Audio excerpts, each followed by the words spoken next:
अदिति और विजय के विवाह को 9 वर्ष पूरे हो चुके थे, लेकिन अब तक भी घर में बच्चों की किलकारियां नहीं गूंजी थी। विजय के माता पिता तो बेसब्री से इंतज़ार कर रहे थे कि वे अब दादा दादी बनेंगे। अदिति और विजय ने क्या क्या नहीं किया। शहर के बड़े से बड़े डॉक्टर को दिखाया, मंदिरों में जाकर माथा टेका, लेकिन भगवान उनकी पुकार सुन ही नहीं रहा था। इसी तरह 1 वर्ष और गुजर गया। धीरे धीरे निराशा उनके जीवन में गृह प्रवेश करने लगी। अड़ोस पड़ोस के छोटे छोटे बच्चों को देखकर अदिति का मन भी ललचा जाता।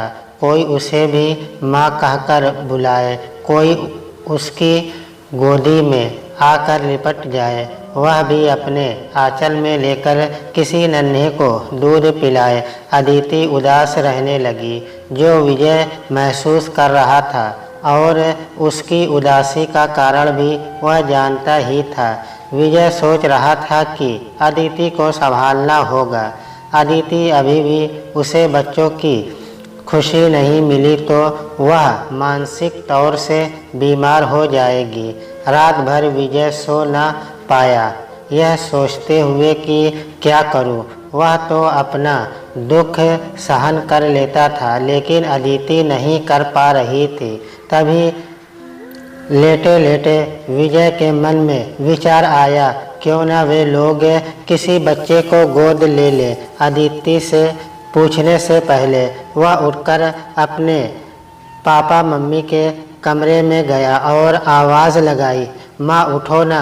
विजय को अपने कमरे में इस वक्त देखकर विमला घबरा गई। घबराई हुई आवाज़ में उसने पूछा, क्या हुआ विजय, सब ठीक तो है ना? विजय ने कहा, माँ मुझे आप लोगों से बहुत ही खास मसले पर चर्चा करनी है, पापा को भी उठाओ। उसके पापा दीपक तो जाग ही रहे थे।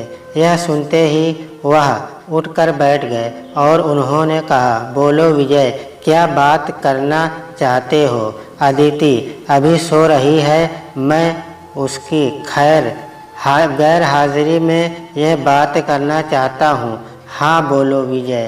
पापा हमारी शादी को 10 साल पूरे होने को आ गए, परंतु हम अभी तक आप लोगों को दादा दादी बनने का सौभाग्य न दे पाए। सब कुछ करके अब हम हार गए हैं। मैं तो फिर भी ऐसे ही जी लूँगा, लेकिन मुझे अदिति की चिंता रहती है। उसका उदास चेहरा देखकर मैं भी दुखी हो जाता हूँ। मुझे डर लगता है ऐसे में कहीं उसे मानसिक बीमारियाँ न घेर ले। मैं चाहता हूँ कि अब हमें कोई बच्चा गोद ले लेना चाहिए। यदि आप दोनों इस बात से सहमत हो, आपको कोई एतराज़ ना हो, तब तो मैं अदिति से भी बात कर सकता हूँ। विमला ने पूछा, विजय बेटा, क्या अब कोई उम्मीद बाकी नहीं है? नहीं माँ, आपको क्या लगता है? 9 साल का लंबा समय बीत गया, क्या अब भी आपको उम्मीद लगती है? अब तक यदि होना होता तो हो जाता।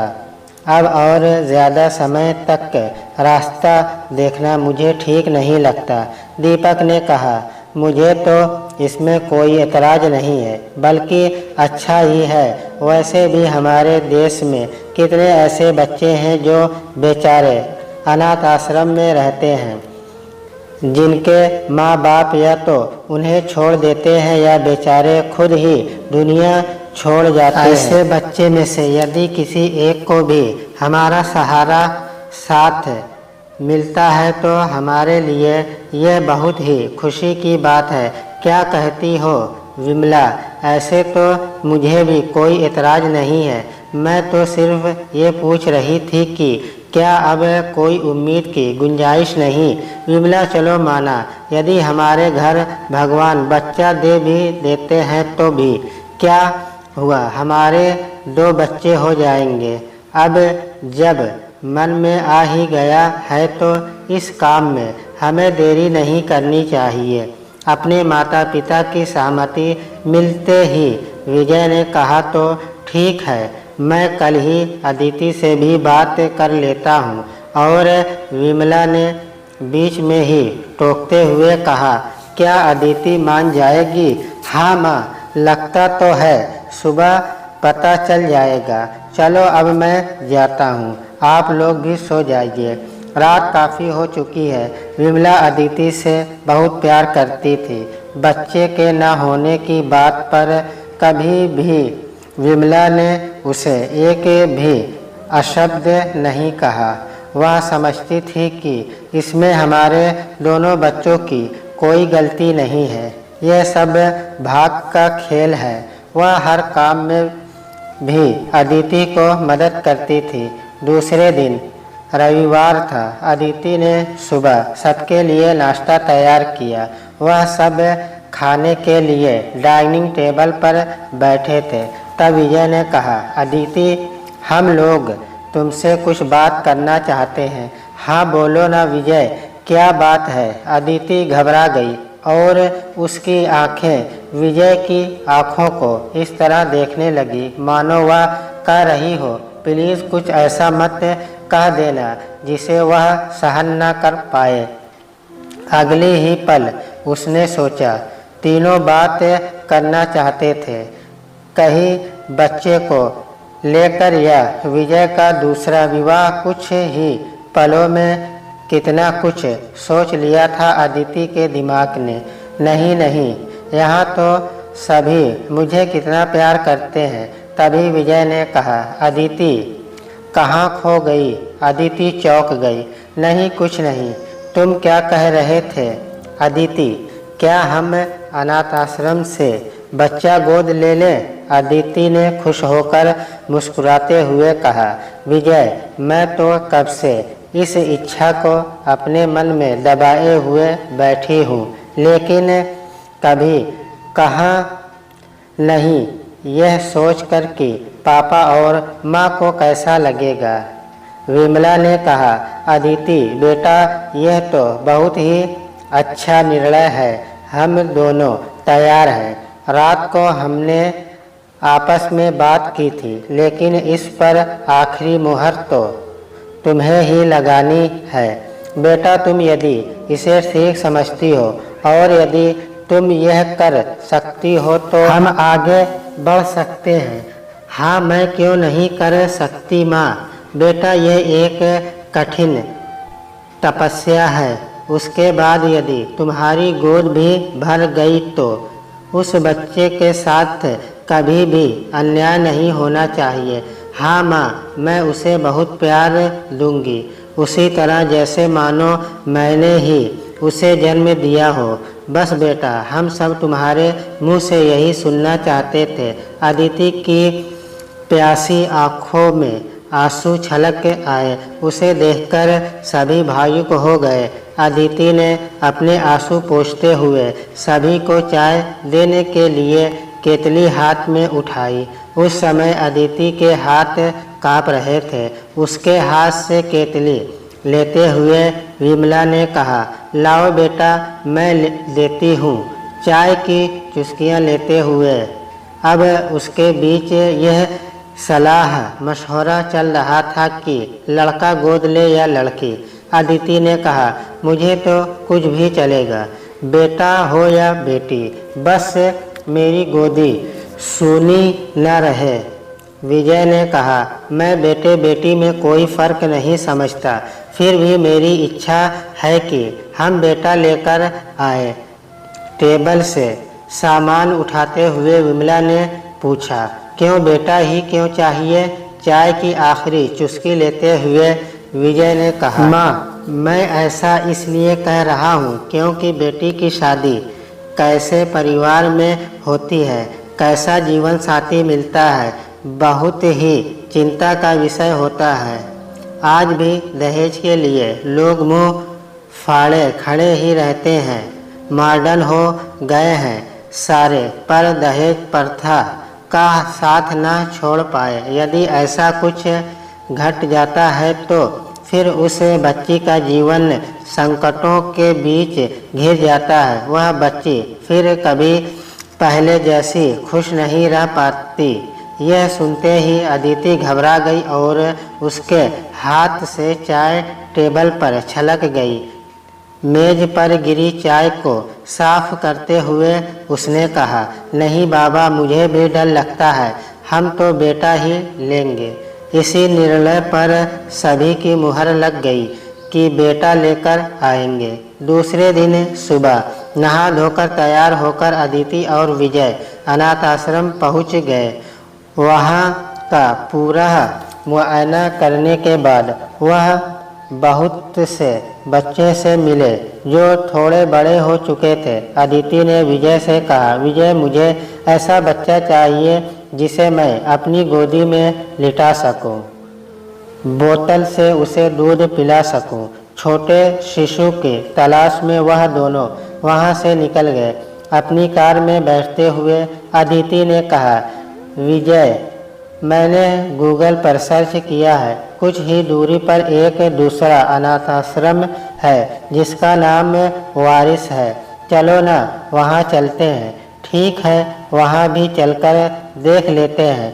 हो सकता है वहाँ हमें हमारा वारिस मिल जाए। वारिस अनाथ आश्रम पहुँचकर उन्होंने रिसेप्शन पर अपनी एंट्री करवाई। अनाथ आश्रम के नियम कानून बड़े ही सख्त होते हैं। कोई भी बिना इजाज़त के अंदर नहीं जा सकता। आखिर बच्चों की सलामती का प्रश्न होता है। विजय अपने दस्तखत कर ही रहा था कि एक नवजात शिशु के रोने की आवाज़ उसके कानों में आई। अदिति उस तरफ देखने लगी जिस ओर से ये आवाज़ आ रही थी। उसने पूछा, मैडम, ये आवाज़? हाँ मिसेज अदिति, यह हमारे यहाँ कल ही नया बालक आया है। मुश्किल से 4-5 दिन का ही होगा। कोई हमारे यहाँ रात को छोड़ गया था। क्या मैं उसे देख सकती हूँ? बिल्कुल देख सकती हैं। रमा, जाओ, इन्हें अंदर लेकर जाओ और इन्हें बच्चों से मिलवा दो। जी मैडम जी। आइए मैडम, आइए सर। हाँ चलो, अदिति ने कहा। वहाँ पहुँचते से जैसे ही अदिति ने उस बच्चे को देखा, उसके मुंह से अपने आप ही निकल गया, विजय, बस मुझे यही बच्चा चाहिए, मुझे और कुछ नहीं देखना है। ठीक है अदिति, जैसी तुम्हारी इच्छा। उसके बाद उन्होंने वहाँ की संचालिका से बात की। विजय ने कहा, मैडम, हमें ये बच्चा चाहिए। संचालिका ने कहा, ये बच्चा कल ही आया है, हमें 15-20 दिन लग जाएंगे इसे आपको देने में। हाँ ठीक है, आप अपनी तरफ से पूरी कार्रवाई कर लीजिए। हमें क्या क्या करना है वह भी बता दीजिए। हाँ हाँ, आप ये फॉर्म भर दीजिए और नीचे आप दोनों को हस्ताक्षर करने होंगे। जी ठीक है। सभी औपचारिकताएं पूरी होने के बाद अदिति ने पूछा, क्या मैं हर रोज़ मेरे बच्चे से मिलने आ सकती हूँ? देखिए अदिति जी, हमें उससे कोई एतराज़ नहीं है, बस हम 15 दिन इसलिए कह रहे हैं ताकि कहीं कोई अपना बच्चा कहकर इसे लेने न आ जाए, वरना आपको ज़्यादा तकलीफ होगी। माथे पर आई सिकन को नज़रअंदाज करते हुए अदिति ने कहा, नहीं नहीं, प्लीज़ आप मुझे अनुमति दे दीजिए। ठीक है, आपकी इतनी ज़्यादा इच्छा है तो आप आ सकती हैं। मैं तो सिर्फ इसलिए कह रही थी कि कहीं आपको बाद में दुख ना हो। कुछ नहीं होगा। अदिति लेना होता तो कोई उसे इस तरह छोड़ता ही क्यों। खैर 20 दिन निकल गए और बच्चा अदिति और विजय को सौंप दिया गया। अदिति ने प्यार से साथ उस बच्चों को उठाकर अपनी बाहों में समेट लिया। इस समय उसे ऐसी अनुभूति हो रही थी मानो उसकी झोली में भगवान ने दुनिया भर की सारी खुशियाँ बटोर कर डाल दी हो। प्यार उमड़ उमड़ कर आ रहा था। उसे ऐसा लग रहा था कि वह उस बच्चे को अपने आंचल में छिपाकर दूर से लगा ले, चाहे कोई कितना भी प्यार कर ले। किंतु भगवान ने यह वरदान सिर्फ जन्म देने वाली माँ को ही दिया है। फिर भी वह बहुत खुश थी। बच्चे के माथे को चूमते हुए उसने कहा, देखो विजय कितना प्यारा है, इसे गोदी से नीचे उतारने का मन ही नहीं कर रहा। रखो अदिति, गोदी में रखो, तुम्हारा ही है ना यह, नाम क्या रखना है इसका? घर चलकर माँ और पापा जी के साथ नाम में सोचेंगे। ठीक है। वह घर पहुँच तो विमला ने आरती की थाली लेकर उस बच्चे और अदिति का स्वागत किया। आरती उतारकर वह उन्हें अंदर लेकर आई। सब बच्चे को अपनी अपनी गोद में ले रहे थे। घर पर उसकी ज़रूरत का सारा सामान आ चुका था। विमला ने कहा, अब हमें इस बच्चे का बहुत ख्याल रखना है, उसे अभी किसी भी चीज़ की कमी नहीं होने देना। सब बहुत खुश थे। घर में उसके आने की खुशी में एक बड़ा सा आयोजन भी रखा गया, जिसमें सभी रिश्तेदारों और दोस्तों को बुलाया गया। आज उसका नामकरण संस्कार था। सबने मिलकर उसका नाम रखा पारस। धीरे धीरे समय की रफ्तार के साथ साथ पारस भी 1 वर्ष का होने वाला था। तभी एक दिन अदिति की तबीयत गड़बड़ लग रही थी। विजय उसे डॉक्टर को दिखाने लेकर गया। डॉक्टर ने अदिति को देखने के बाद कहा, बहुत ही आश्चर्य की बात है। वह मन ही मन स्वयं ही बुदबुदा रहे थे। शायद उन्हें खुद पर विश्वास नहीं हो रहा था।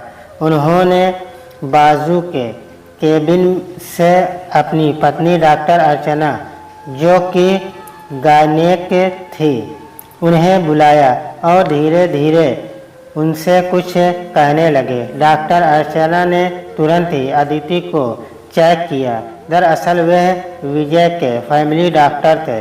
अर्चना ने चेक करने के बाद एक राहत भरी सांस लेते हुए अदिति से कहा, बाहर आ जाओ।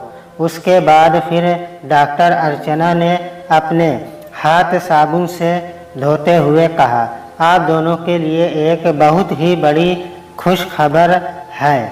क्या हुआ डॉक्टर? विजय और अदिति ने जो सपने में भी सोचना बंद कर दिया था, ऐसी खबर डॉक्टर ने उन्हें सुनाते हुए कहा, आप दोनों अपना दिल थाम कर सुन, अदिति माँ बनने वाली है। यह चमत्कार कैसे हो गया भगवान ही जाने। पिछले 10 साल में अब तो कोई उम्मीद ही नहीं बची थी। उस समय अदिति और विजय इस खबर को सुनकर खुश होने से ज़्यादा आश्चर्यचकित हो रहे थे। उन्हें समझ ही नहीं आ रहा था कि कैसे रिएक्ट करें। तभी डॉक्टर अर्चना ने उन्हें हाथों में मिठाई का डब्बा देख लिया और मुस्कुराते हुए कहा, अदिति मिठाई क्या तुम जानती थी? नहीं डॉक्टर, ये मिठाई तो मेरे बेटे के घर आने की खुशी में है। बेटे के? कौन सा बेटा? अपने मोबाइल में से पारस की तस्वीर दिखाते हुए उसने कहा, डॉक्टर ये देखिए, हमने इसे अनाथाश्रम से गोद लिया है और देखिए ना, इसे आने को अभी वर्ष भी पूरा नहीं हुआ और इसके कदम ऐसे सूह पड़े कि मैं यह तो बहुत ही खुशी की बात है। अदिति, तुम दोनों ने बहुत ही नेक काम किया है। शायद इसीलिए भगवान ने तुम्हारी झोली में एक और संतान दे दी। उसके बाद डॉक्टर अर्चना ने कुछ दवाइयाँ और बहुत सारी हिदायतें देकर उन्हें कहा, ऑल द बेस्ट अदिति, अपना ख्याल रखना। डॉक्टर सब ठीक तो है ना? विजय ने प्रश्न किया। फिलहाल तो सब ठीक ही लग रहा है। हर माह चेकअप के लिए आते रहना होगा। ठीक है डॉक्टर, थैंक यू कहते हुए विजय ने अदिति के हाथ से मिठाई का डब्बा लेकर डॉक्टर को दे दिया और कहा, यह हमारे बड़े बेटे के घर आने की खुशी में है। डॉक्टर बाहर निकलते समय अदिति और विजय बहुत खुश थे।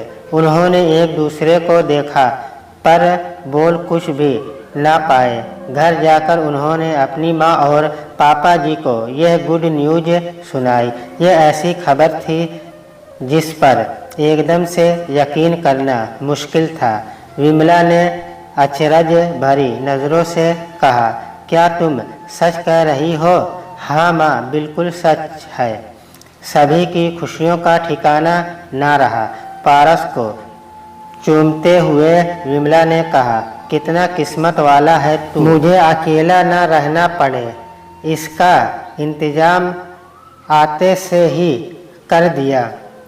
कितने अच्छे कदम लेकर घर में आया है। अब तो अदिति की देख रेख में पूरे समय विमला लगी ही रहती। उसके खाने पीने से लेकर दवा तक हर चीज़ का ख्याल वही रखती, बिल्कुल अपनी बेटी की तरह। अदिति पूरे 9 माह तक स्वस्थ रही। किसी तरह की कोई परेशानी के साथ टकराव नहीं हुआ और यह 9 माह का समय भी बीत गया। अदिति को प्रसव पीड़ा शुरू होते ही तुरंत उसे अस्पताल लाया गया। विजय और घर के सब लोग आज थोड़े से तनाव में थे कि क्या होगा, कैसे होगा, सब ठीक से तो हो जाएगा ना।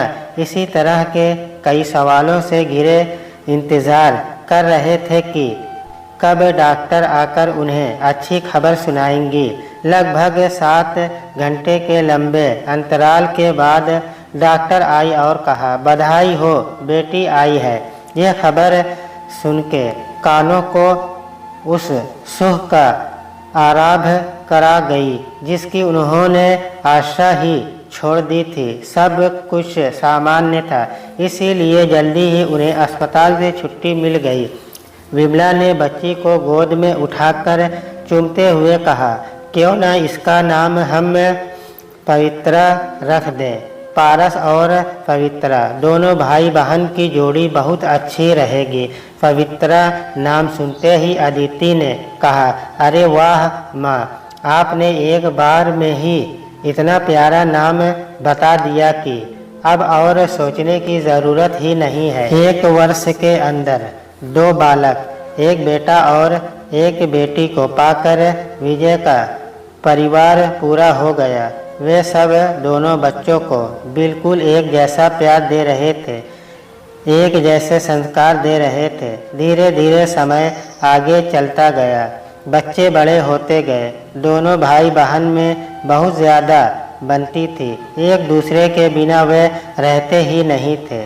मस्ती, लड़ाई झगड़ा, प्यार दुलार सब कुछ चलता रहता था।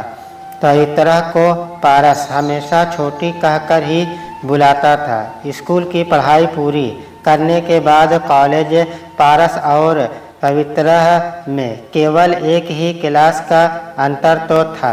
कॉलेज में पहुंचते ही पवित्रा को स्कूटर और पारस को बाइक मिल गई। उनके पास कभी किसी चीज़ की कमी नहीं होती थी। पारस का ग्रेजुएशन भी पूरा हो गया, वह कंप्यूटर इंजीनियर बन गया। इसी बीच उसने कई कॉम्पिटिटिव परीक्षाएं भी दी थी, कई जगह इंटरव्यू भी दिए थे। उसे एक अमेरिकन कंपनी में नौकरी मिल गई। उसे अब अमेरिका जाना था। वह बहुत खुश था। पूरा परिवार भी उसके लिए बहुत खुश था।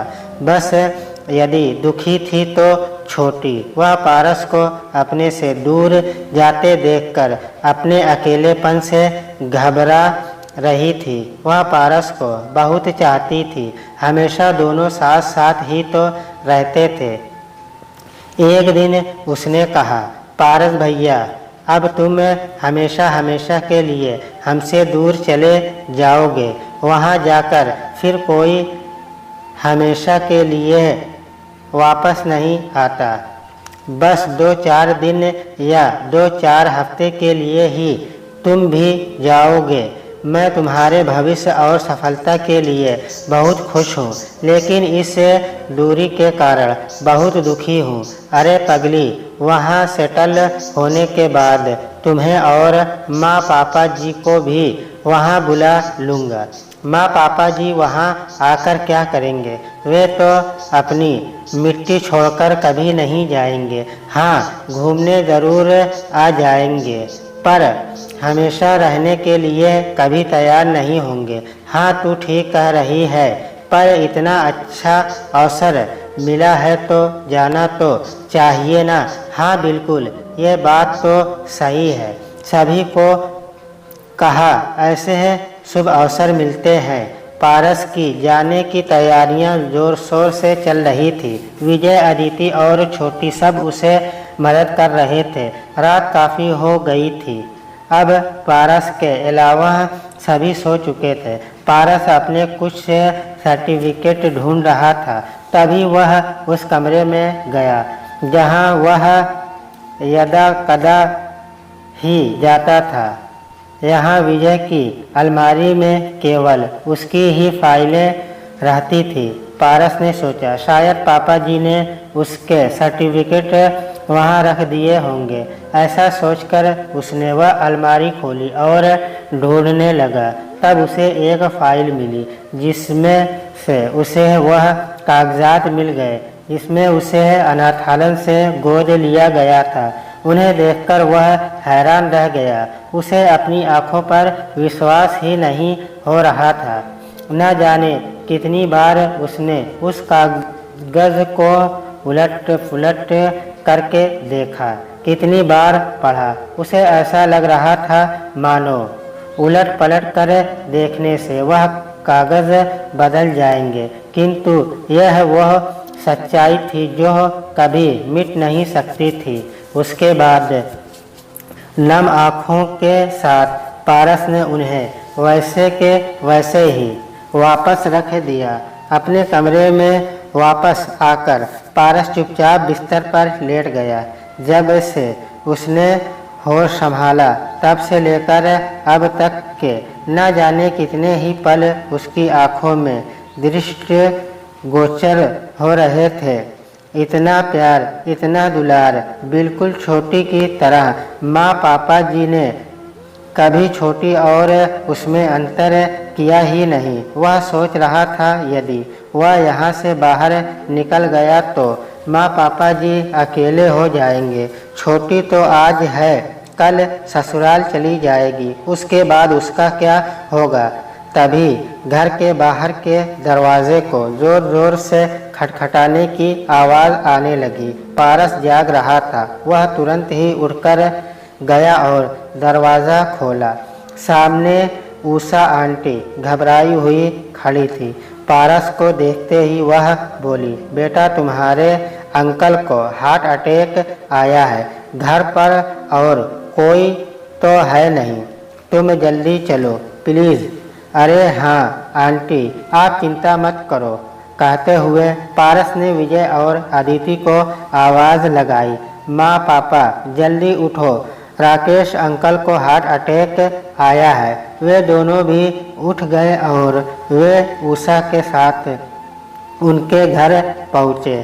पारस ने अपनी कार निकाली और अस्पताल में फ़ोन भी कर दिया। बीच रास्ते तक पारस उन्हें ले आया। वहीं पर आधे रास्ते में उन्हें कार से निकालकर एम्बुलेंस में डालकर अस्पताल ले गए। यह सब इतनी तेज़ी से हुआ सिर्फ इसलिए डॉक्टर राकेश की जान बचा पाए। उषा धन्यवाद के मीठे शब्द बोलती जा रही थी। उसने कहा, पारस बेटा, आज जो तुम ना होते तो मैं अकेली क्या करती। राकेश तो यह दुनिया छोड़कर ही चले जाते। तुम मेरे लिए भगवान बनकर आए हो। नहीं आंटी, आप यह सब मत कहिए। अब तो अंकल ठीक हैं, डरने की कोई बात नहीं है। अदिति ने उषा के आंसू पोंछते हुए कहा, बस अब चिंता मत करो, हम यहाँ रुकते हैं। तुम्हारे पास। पारस तुम घर जाओ बेटा, पवित्रा अकेली है। जी माँ, मैं जाता हूँ। कार चलाते समय पारस सोच रहा था, जिसने उसे जीवन के इतने सुंदर सुनहरे पल दिए, उसके जीवन के हर पल को रंगीन बना दिया। उसके दूर जाकर मैं उसके जीवन को बेरंग कैसे कर सकता हूँ। अब तब मुझे उसकी ज़रूरत थी, लेकिन और कुछ वर्षों में उन्हें मेरी ज़रूरत पड़ेगी। घर आकर भी वह रात भर बेचैनी में इधर से उधर करवटें बदलता रहा। पूरी रात खुली आँखों से जागते हुए एक लंबे सपने की तरह गुजरी थी, जिसमें कभी उससे भूतकाल का बचपन याद आता, कभी वर्तमान और कभी आने वाला वह भविष्य, जिसमें उसे उसके बूढ़े माँ पापा जी अकेले खड़े दिखाई देते। वह उसे पुकारते पर उनकी आवाज़ उसे सुनाई नहीं देती। वह उसे निहारते पर वह उन्हें देख नहीं पाता। वह अपनी बाहें फैलाते पर वह लिपट नहीं पाता। आखिरी में उनके आंसू दिखते जो वह पोंछ नहीं पाता। सुबह नाश्ते के समय विजय ने पूछा, पारस बेटा, तुम्हारी तैयारी पूरी हो गई? देखना कुछ छूट न जाए। अब तुम्हारे जाने के केवल 5 ही दिन बाकी हैं। तभी पारस ने पानी का घूंट निगलते हुए कहा, पापा जी, मैं नहीं जा रहा। अचरज भरे स्वर में क्या क्या कहते हुए विजय उठकर खड़े हो गए। यह क्या कह रहे हो पारस तुम? क्या हो गया? तुम्हें समझ में भी आ रहा है तुम क्या कह रहे हो? और क्यों नहीं जा रहे? रात भर तो सब ठीक था बेटा, अचानक क्या हुआ? सब जानते हैं तुमने इसके लिए कितनी मेहनत की है। दिन रात एक कर दिया था तुमने। पापा जी, मन नहीं कर रहा। जैसे जैसे जाने का समय नज़दीक आ रहा है, वैसे वैसे मन में धुगधुगी हो रही है, बेचैनी हो रही है। आपको छोड़कर जाने के लिए मन तैयार नहीं हो रहा। पारस की इस तरह की बातें सुनकर विजय ने कहा, अच्छा, होम सिकनेट के शिकार हो रहे हो तुम? जाओ बेटा, धीरे धीरे सब ठीक हो जाएगा। वहाँ तो सब ठीक हो जाएगा पापा जी, लेकिन यहाँ आप और माँ अकेले हो जाओगे। देखो, कल रात ही राकेश अंकल। अरे बेटा, ऐसा सब मत सोचो। क्यों न सोचूं पापा जी? जब मैं छोटा था मुझे आप लोगों की ज़रूरत थी। बचपन में आपकी उंगली पकड़कर चला, जवानी में आपके साये के नीचे रहा। पता नहीं पापा जी, मुझे लग रहा है आने वाले समय में आपको भी तो मेरी उंगली की ज़रूरत पड़ेगी। और अब मैं अपना हाथ आप तक नहीं ला सकूँगा। इससे ज़्यादा दुख की बात और क्या हो सकती है? सुख तो उसमें होगा कि आप मेरी तरफ हाथ बढ़ाएं और मैं आपको बिना इंतज़ार करवाए अपना हाथ आपके हाथों तक पहुंचा दूं। मुझे नहीं चाहिए इतनी दौलत जो मुझे मेरे परिवार से ही जुदा कर दे। मुझे नहीं चाहिए ऐसी ज़िंदगी जिसमें आप और माँ ना हो। बेटा, तुम भावनाओं में बह रहे हो। कुछ नहीं होगा। दूसरे बच्चे भी तो जाते हैं ना? जाते होंगे पापा जी। जो सुख आपके साथ यहाँ रहकर मुझे मिल सकता है, वह लाखों करोड़ों कमाकर वहाँ मुझे नहीं मिलेगा। मुझे उस सुख से यह सुख ज़्यादा प्यारा है, जिसका सुखद एहसास मुझे हमेशा होता रहेगा। आते जाते रहोगे ना बेटा? क्यों इतने सुंदर भविष्य को छोड़ देना चाहते हो? पापा जी, यहाँ क्या कमी है? हमारे पास सब कुछ तो है। और फिर छोटी की शादी भी तो करनी है। उसके लिए लड़का मैं ही तो पसंद करूँगा। यदि कल को कभी उसे मेरी ज़रूरत पड़ जाएगी, वह मुझे आवाज़ लगाएगी 7 समंदर पार से। उस समय यदि मैं आ ना पाया तो मेरा यह फैसला अंतिम फैसला है पापा जी, और मैं इसे हरगिज़ नहीं बदलूँगा। पारस बेटा, क्यों गलत जिद कर रहे हो? कहते हुए विजय ने अदिति को आवाज़ लगाई। अदिति, देखो ना पारस क्या कह रहा है। मैंने सब सुन लिया है विजय। देखो वह बड़ा हो गया है, उसे जो सही लगता है वो ही करने दो। यह निर्णय उसका ही अंतिम निर्णय होगा। फिर भी बेटा, मैं भी यही कहूँगी कि चले जाओ। हमारी वजह से तुम्हारे जीवन में ब्रेक लगे, हमें भी तो अच्छा नहीं लगेगा ना। ब्रेक कहाँ लग रहा है माँ, यहाँ भी बहुत अच्छा भविष्य बन सकता है, और वह भी अपने पूरे परिवार के साथ। थोड़ा पैसा कम भी हो तो क्या फ़र्क पड़ता है। अदिति और विजय के लाख समझाने के बाद भी पारस ने अपना फैसला नहीं बदला। विमला भी पारस के इस फैसले को सुनकर खुश थी। वह अब तक काफ़ी बूढ़ी हो चुकी थी और दीपक उन्हें छोड़कर हमेशा के लिए जा चुके थे। जब छोटी को यह मालूम पड़ा, वह तो खुशी से उछल पड़ी और उसने पारस के गले लगकर कहा, भैया यह तो बहुत ही अच्छा हुआ।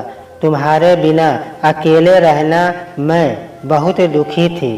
तुम्हें कुछ नहीं कह रही थी।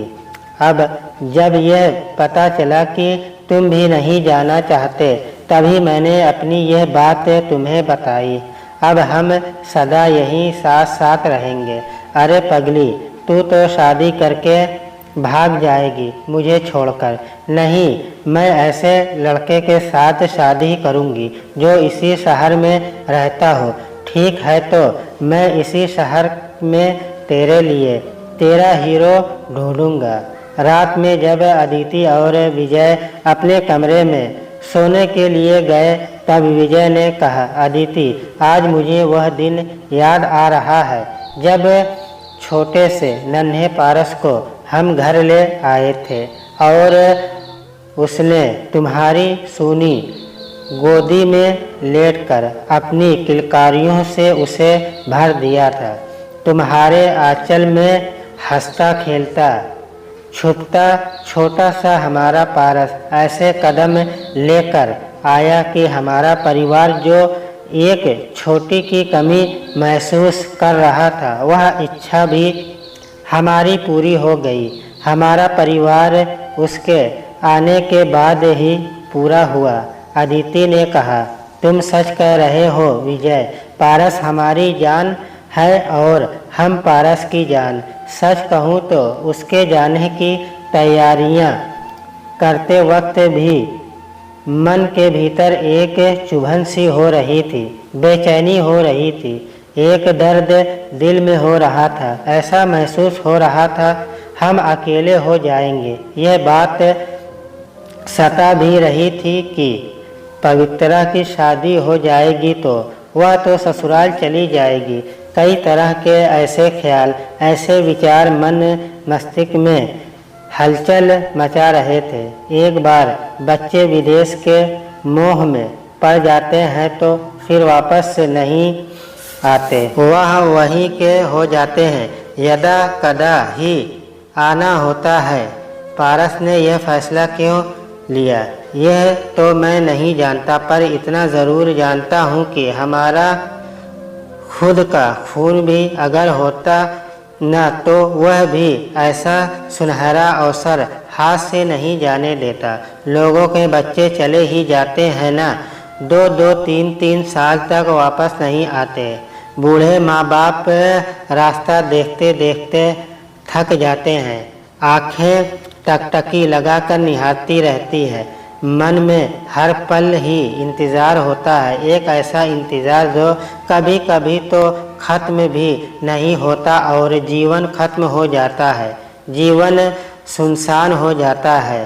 कभी न भरने वाला रिक्त स्थान आ जाता है, कभी कभी तो मृत्यु के बाद कंधा देने तक बच्चे नहीं आ पाते। आना चाहते हैं पर कई बार हालात ऐसे बन जाते हैं कि जब तक वह आते हैं इधर सब कुछ खत्म हो चुका होता है। मिलन की अधूरी आस के साथ ही कई बार माता पिता दुनिया छोड़ जाते हैं। विजय, तुम बिल्कुल ठीक कह रहे हो। विदेशों की इस माया नगरी के कई सुखद और कई दुखद पहलू हैं। हमारे पारस ने उसका वह पहलू चुना है जिसमें हमारे जीवन का हर पल सुखद होगा। हाँ अदिति, पहले उसने हमारे सूने आंगन को अपने नन्हे कदमों की आहट दी, अपनी खुशबू से हमारे घर आंगन को महका दिया और अब हमारे बुढ़ापे के आने वाले दिनों को संवारने के लिए इतना बड़ा त्याग भी कर रहा है। मैं जानता हूँ कि वह यह निर्णय केवल हमारे ही कारण ले रहा है। पर अचानक विजय, ऐसा तो क्या हुआ होगा? कुछ नहीं, कल मिस्टर राकेश की तबीयत अचानक खराब हो गई। उनके 3 बच्चे हैं परंतु तीनों विदेश में उनसे कोसों दूर। शायद इसीलिए उसका मन नहीं मान रहा होगा। यह तो अच्छा हुआ राकेश जी की जान बच गई, वरना तो जाने से पहले बच्चों का मुंह तक देखने को नसीब नहीं होता। आज भी उनका बुढ़ापा तो अकेले ही कट रहा है। बच्चे खूब कमा रहे हैं, प्रसन्न हैं, लेकिन माँ बाप कहाँ खुश हैं। सब कुछ होते हुए भी उनके पास आज कुछ नहीं है। यदि कुछ है तो केवल अकेलापन। शायद इसी बात ने हमारे पारस को रोक दिया हो।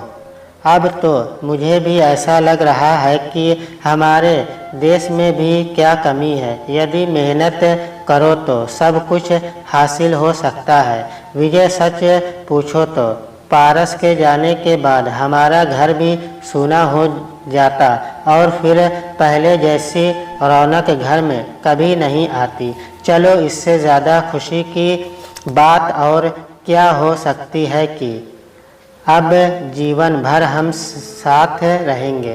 पारस के बच्चों की किलकारी भी हमारे इसी आंगन में गूंजेगी। हमारा परिवार कभी राकेश जी के परिवार की तरह छिन्न भिन्न नहीं होगा। हाँ अदिति, तुम ठीक कह रही हो। वारिस अनाथाश्रम में तो हमारा पूरा जीवन सुखमय बना दिया और अपने नाम की ही तरह हमें हमारा सच्चा वारिस तोहफे में दे दिया। हमारी जवानी किलकारियों के बीच बीती, अब हमारा बुढ़ापा भी किलकारियों के बीच ही बीतेगा। यह सुख सभी को कहाँ हासिल होता है। याद है अदिति, तुम एक छोटी सी किलकारी के लिए कितना तरसी हो, लेकिन पारस की पहली किलकारी ने तुम्हें फिर से हंसना सिखाया था। आज दूसरी बार वह तुम्हें मुस्कुराने की वजह दे रहा है, शायद उसका अपना सपना छोड़कर।